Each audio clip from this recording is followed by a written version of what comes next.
है everyone, in this video हम देखने वाले हैं HTTP के स्टेटस कोड क्या होते हैं। अक्सर क्या होता है कि आप डिफरेंट डिफरेंट रिक्वेस्ट को कॉल करते हो, लेकिन आपको कोड क्या रिटर्न कर रहा है, गेट करने पे, पोस्ट करने पे, पुट करने पे, डिलीट करने पे, पैच करने पे, किस तरह के कोड रेस्पॉन्स में मिलते हैं, उनका मीनिंग क्या होता है, वो हम भूल जाते हैं। तो आज हम देखेंगे इनके कोड के मीनिंग्स क्या होते हैं। चलिए, ठीक है। तो अगर आपने कोई चीज परफॉर्म करी, गेट की, पुट की या डिलीट की, तो उसको अगर आपका ये चीज कंप्लीटली डन हुआ है तो वो आपको 200 देगा एज ए रिटर्न।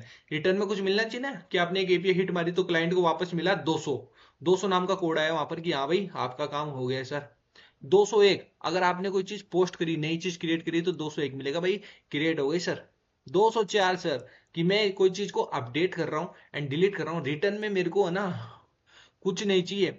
हो सकता है ना कि कुछ लोग ऐसे बोले कि मेरे को डिलीट करने के बाद मेरे को आईडी चाहिए, वहां से कुछ गेट चाहिए मेरे को, या कोई नेम चाहिए किसको मैंने डिलीट करा, है ना, या एड्रेस चाहिए किस किसको मैंने डिलीट करा, उसकी ईमेल आईडी चाहिए। तो उसकी जरूरत नहीं होती। तो अगर आप कोई भी बॉडी रिटर्न नहीं करते हो, उस केस में आपको मिलता है 204 नो कंटेंट, लेकिन वो रिक्वेस्ट आपकी सक्सेसफुल हो जाती है।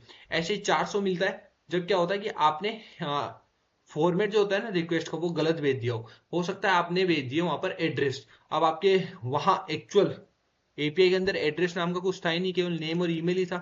एड्रेस कैसे भेज दिया आपने? तो यहाँ पर बैड रिक्वेस्ट आ जाती है, आपने गलत लिखा है सर, कि आपने रॉन्ग जेसन फॉर्मेट डाल दिया, जेसन सही करो। तो ये हो गया आपका 400।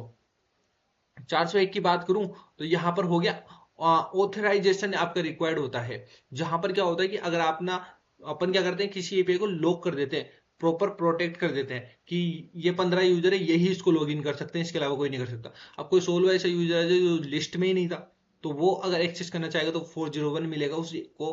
भले उसके पास यूआरएल हो, कंटेंट हो, सब कुछ हो, जब वो हिट करने जाएगा तो उसको 403 मिलेगा कि भाई तू तो ऑथराइज ही नहीं है, तेरे को तो पास तो टोकन ही नहीं है। ठीक है, टोकन लेके आ पहले तो, यानी कि पासवर्ड लेके आ, फिर मैं बात करूंगा। तो वहां 401 मिलेगा उसको।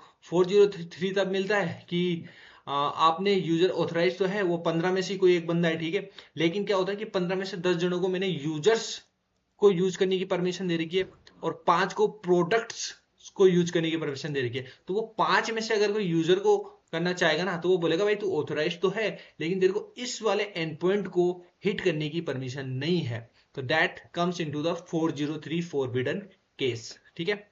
नाउ 404 इज समथिंग कि आपने एक ऐसी रिक्वेस्ट लिखी जो एग्जिस्ट नहीं करती। जैसे सपोज करो यहाँ यूजर्स था, प्रोडक्ट्स था, ऑर्डर था, ऐसे में एक लिख दूं स्टूडेंट्स, जो मेरे उस वाले डेटाबेस में, उस वाले सॉफ्टवेयर में है ही नहीं। तो वो बोलेगा भाई 403 आएगा तेरे केस में, तो ऐसी मेरे को तो कुछ मिली नहीं, नोट फाउंड बोलेंगे इसको तुम्हें। तो वो नोट फाउंड आ गया। 500 इंटरनल सर्वर एरर तब आती है जब आपका कोई कोड क्रैश हो गया, या अनएक्सपेक्टेड बैकएंड से कोई एरर आ रही है वहां से हिट करने पे, तो वो 500 मिलती है आपको। तो आप देखो अपने कोड में क्या गड़बड़ रही है। 503 तब मिलती है जब आपका सर्वर ही अवेलेबल ना हो, सर्वर डाउन हो गया हो। ठीक है, डाउन हो जाते हैं सर्वर, फिर आप करना पड़ता है। तो सर्वर डाउन हो गया हो, ओवरलोड हो गया हो, या अंडर मेंटेनेंस हो, तो 503 मिलती है। आपने देखा कोई वेबसाइट आप लॉगिन करते हो, बोले कि अब ये वेबसाइट अभी अंडर मेंटेनेंस है, कल शाम को ही आप देख पाओगे, तो वो 503 थ्रो करता है।